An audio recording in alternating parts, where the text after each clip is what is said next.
Welcome to the Dead Pixel Society podcast, the photo imaging industry's leading news source. Here's your host, Gary Peugeot. The Dead Pixel Society podcast is brought to you by MediaClip, Advertech Printing, and School Photographers of America.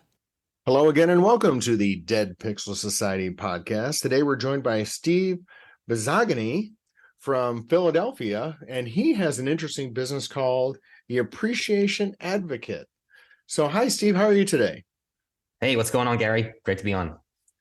So, Steve, before we get into your current business, let's talk a little bit about your career journey, because it sounds to me like it's very entrepreneurial, and you're somewhat of a good go-getter. Yeah, for sure. So I started into I went to college. I went as an accounting major, and I thought that was what I wanted to do. It was the safe choice, the secure choice that everyone told me to do. So I got into that. I had my first internship and realized I wanted to absolutely not do this. And like I was saying before, I tell a lot of people, I went to college to learn what I didn't want to do for a living. I went to school for accounting, but never touched it. So I went there and I sat through classes, realizing like, what can I do? It was basically like, where's my escape plan? I went to college looking for an escape plan. So I went and I finally found out that a real estate was a good way to. You didn't require a ton of prerequisites to get into. And you could also make a good income in your first year. So if you work hard enough. So I was like, all right, junior year ends and I get into real estate and start making some decent money before I even graduate. So senior year I'm a ghost. I'm literally there in human form just to get the degree from mom. But I'm outside of that. I am, my head is in books looking for real estate deals and things like that. So scouring the internet. And so you were flipping properties and rehabbing things. And so you weren't a full-blown realtor at the time. No, I wasn't. I was flipping houses, buying like these crap hole houses and then flipping them with, making them all nice. But I got out of that because one, I saw how hard the real estate agents were working. And I said, I can do your job better than you can. So I'm going to go get my license. And then two, I didn't like to babysit contractors. It was really, really hard to do that. Right. And it was a long payoff. So like it took like 6 months to a year to just get paid for one transaction versus if you were a real estate agent, you could sell a house and be done and get paid in a month. Right. And it was a lot quicker than that. So I got into that. And then what happens is after I've always been huge on relationships, and I mean, like really into relationships. I feel like a lot of small businesses will say, yeah, I'm all about the relationships. And then they'll give someone like a gift card, which will get lost in a drawer or not spent. I mean, statistically every year, I think there's like $4 billion in gift cards that are not spent. So it's not really, there's not a whole ton of thought into it, but like, I give my customers, I used to give some of my clients personalized Cutco scissors, things like really high end items and things like that. So like what I get into is, I start calling these gifting companies to try to really start automating this gifting process. And it turns out that, some of these companies require $10,000, $20,000 just upfront for the consulting fee. That's before you even buy the gifts, before you even buy any kind of shipping or customization. And it's like with the boxes. And I'm like, this is off limits to most small businesses, like the normal mom and pop average Joes. So I need to, and I want to build something like that. So that's where I started this company, Appreciation Advocate. I was like, well, we can do this for the small business owner. We don't cost a 5-figure number. I mean, we barely cost a 4-figure number to work with us. So it's like, now we can start automating the process and give that ability to small business owners everywhere. And that's basically the mission and the vision there. So what type of gifts are you talking about? Because that can, like you said, it could range from a lot of different things, from a custom piece of glassware or a plant or something. What kind of price range, I guess, or what are you talking about? The price range that I would tell you that to start with, I would say probably try to spend at least $100 a gift at a minimum. But you don't have to go crazy and give people gifts every month. Right. I would tell you maybe 2 to 4 gifts a year that really hit home, make an impact. I have a mentor of mine. He gave me a pair of Cutco scissors 7 years ago. And here I am in 2022 talking about these scissors still because I still have them and because they were so good. But there's a really, really important part to the gifting process. And there's a difference between a promotion and a gift. Right. The promotion is a focus on the giver. Like you give somebody something with your logo on it or your brand, that's about you. You're promoting something. The gift is about the recipient, like custom to them. Like if I was giving you a gift, I would give you something that's like, something really cool, says like Dead Pixel Society on it. Like it wouldn't be about appreciation advocate like that. You wouldn't care. Like you wouldn't want some kind of like t-shirt with appreciation advocate across the back, right? That you would probably something about you. So that's a very important difference that a lot of businesses fail to make, that distinction. And there's like 6 or 7 other criteria there, but I for purposes of time, I'll save you on that. Well, that's a very interesting point because, like I said, a lot of the promotional materials you see, like you say, they're a pen with the real estate company's name on it or something like that, and they're basically expecting you to promote their business for them. Basically, you're basically using your customers for that purpose, as opposed to, showing appreciation for their business. Yeah. And that drives me up a wall to watch that. And even as a real estate agent, I mean, I was in an office once that had 400 agents in it. I used to watch settlements. They'd show up to settlement with a bottle of champagne. It's like, they're going to drink that and they're going to forget about you. That's right. Like a gift makes an impression. So whenever we are in marketing, we want to make impressions. That's the whole goal of marketing, is to make an impression. So if you give somebody something like food or a one-time event, like you go to do something, it makes one impression one time. Right. And that's it. The other 364 days a year, they're not thinking of you. Right. So that's why you got to give somebody that's like, these gifts have to be something they see every day, something that's useful, something that's of good quality, and something that's about them. Right. So like I said, I keep going back to the scissors because that fits all of this. Like Cutco's a great company for that. And that's what I do recommend them for some gifting things, but we have other vendors too that we use that they have like CNC machines, and they make these really cool personal Christmas ornaments. It's all about the family. Like we have all kinds of cool stuff. Right. So, but it's actually that was one of the other things we talked about before it started, was sort of, the peak period for your business actually isn't the fourth quarter, which for our audience is the peak period. So talk me a little bit about the philosophy of, business to business gift giving, not during the hot gift giving period. What's the theory there? Well, so all right. So I'll start off with a question here. What does your kitchen table look like right now? Is it full of crap? Full of stuff? No, it's actually quite clean right now, but I know where you're going. Yeah. So it's got a bunch of, like most people's kitchen tables at this point, they have a bunch of stuff from work. Their bosses are giving them stuff. Their friends are sending gifts. There's a bunch of stuff all over the table or the countertop or wherever. Right. So if you give a gift at this time of year, it's just going to go into the mosh pit that's already there, and it's not going to really stand out. So I was telling, like like before the call here, like when we get, like once Thanksgiving hits, we really tell people we don't allow our clients to send any gifts between Thanksgiving and the end of the year, because you're just not going to stand out. There's people, not only are you not going to stand out in their house, but people's minds aren't even present. They're too busy thinking about a million different other things. Right. Now, a gift shows up at the end of January or the middle of March or the middle of July. They're like, why the heck did I get this? Like, it's going to be like, it's a smack in the face. Right. It's like, wow, what a cool thing. And then there's shock and awe factor. And that's just like a whole nother level of attention. So like I have this thing, like when it comes to impressions, like the best impressions are made early on and they repeat. So constantly make repeated and early impressions.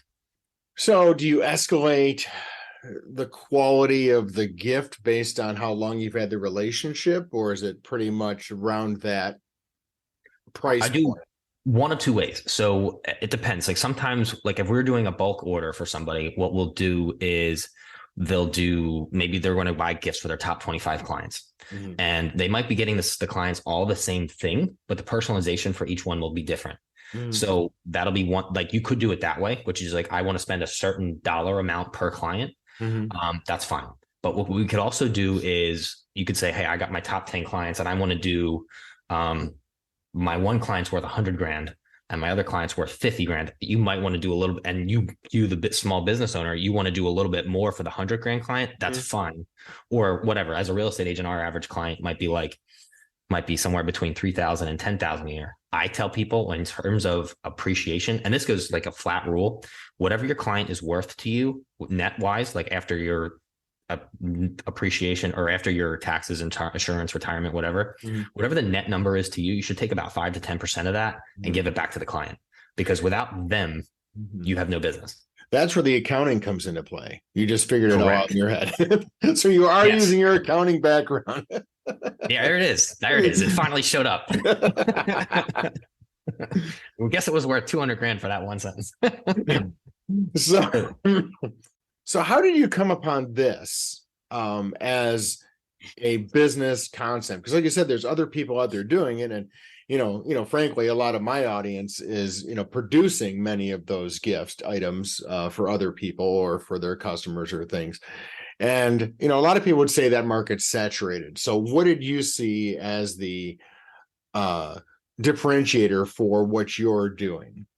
Yeah, and that's a great question. So I actually did a lot of research on this, and there's not a company out there that will do personalization for an individual on an individual level. They'll do, hey, look, we're going to buy 50 items from you, and all 50 items have to look the same.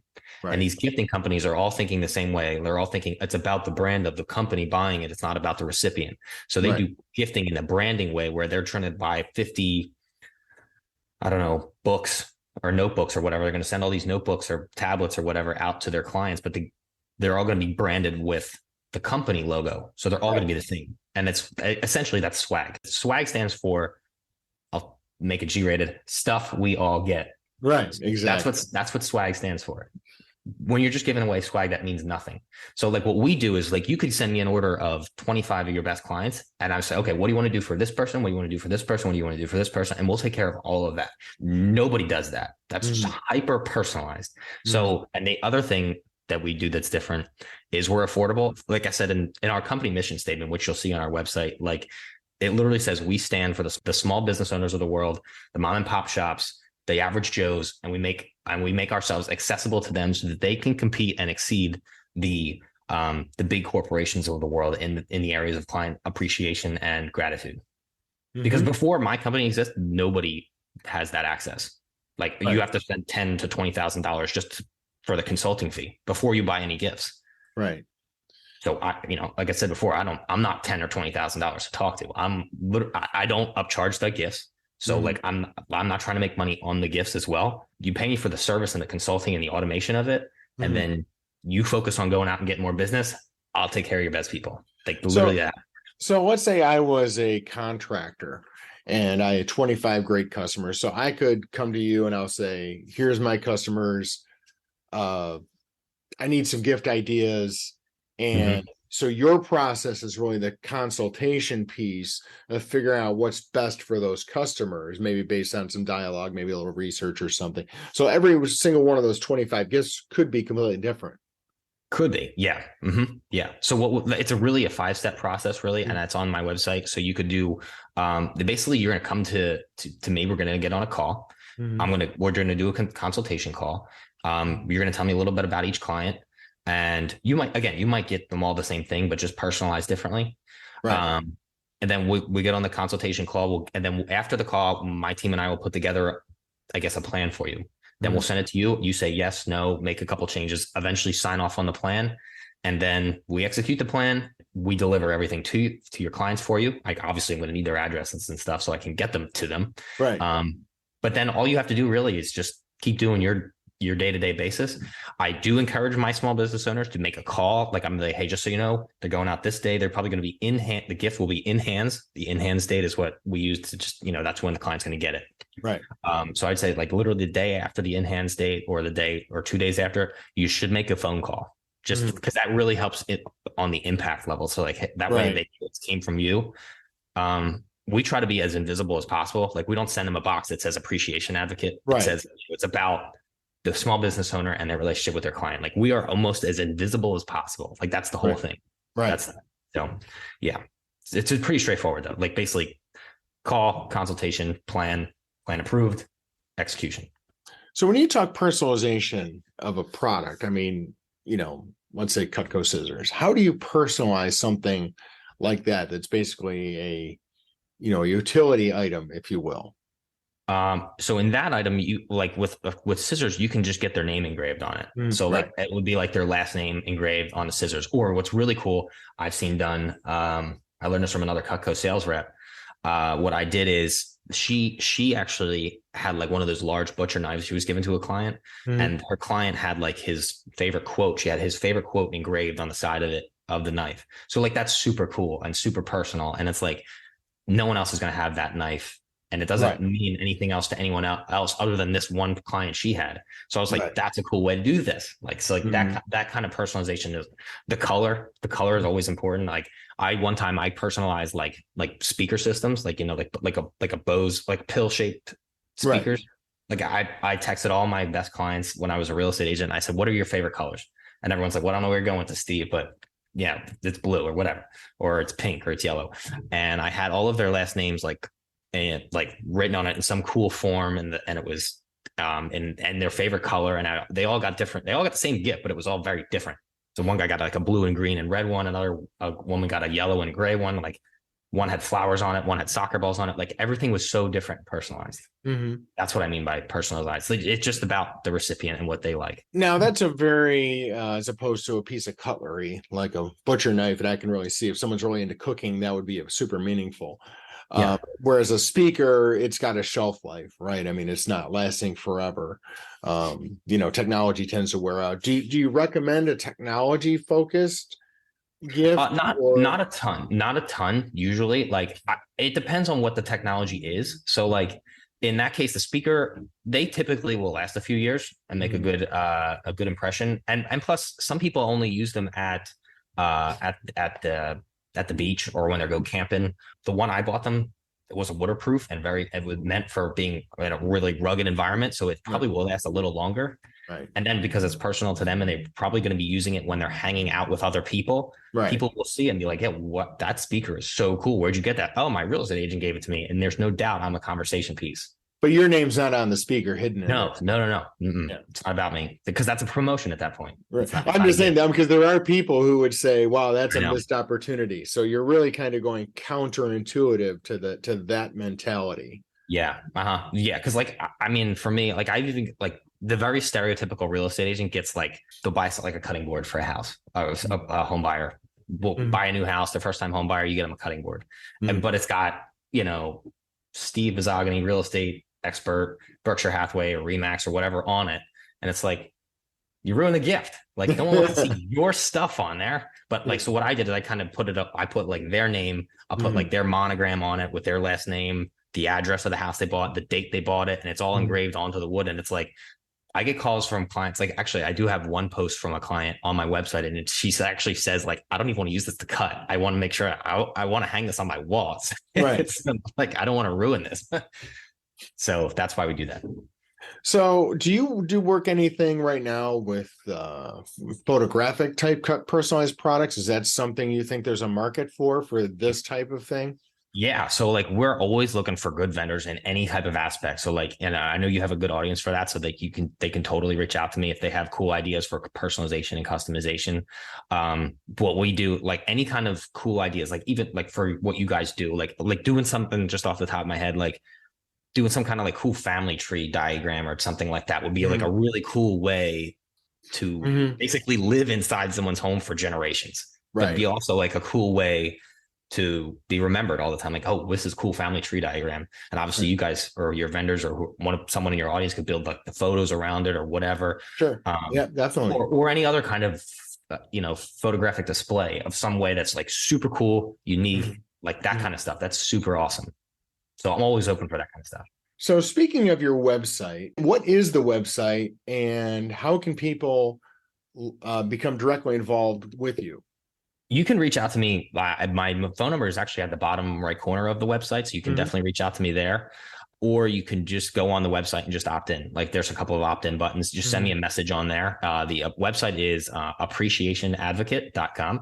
It's pretty straightforward. Well, that's great. I'm really excited by this because I really think that is there, at least for my audience, there's an opportunity to, tap into this market and, perhaps partner with you, maybe not.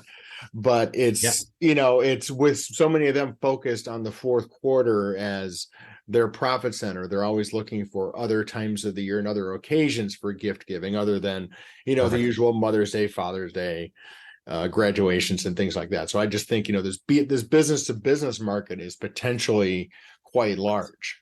Yeah, I mean, hey, definitely call me either, if you want us to do business for your clients, or if you want to be a potential vendor. Like, I will take any phone call that way. We're always open to either one of those things. Awesome. Well, thank you, Steve, for your time. Best wishes on your venture, and have a great holiday season. No, you too, Gary. It's been a pleasure talking to you. Thank you for listening to the Dead Pixel Society podcast. Read more great stories and sign up for the newsletter at www.thedeadpixelssociety.com.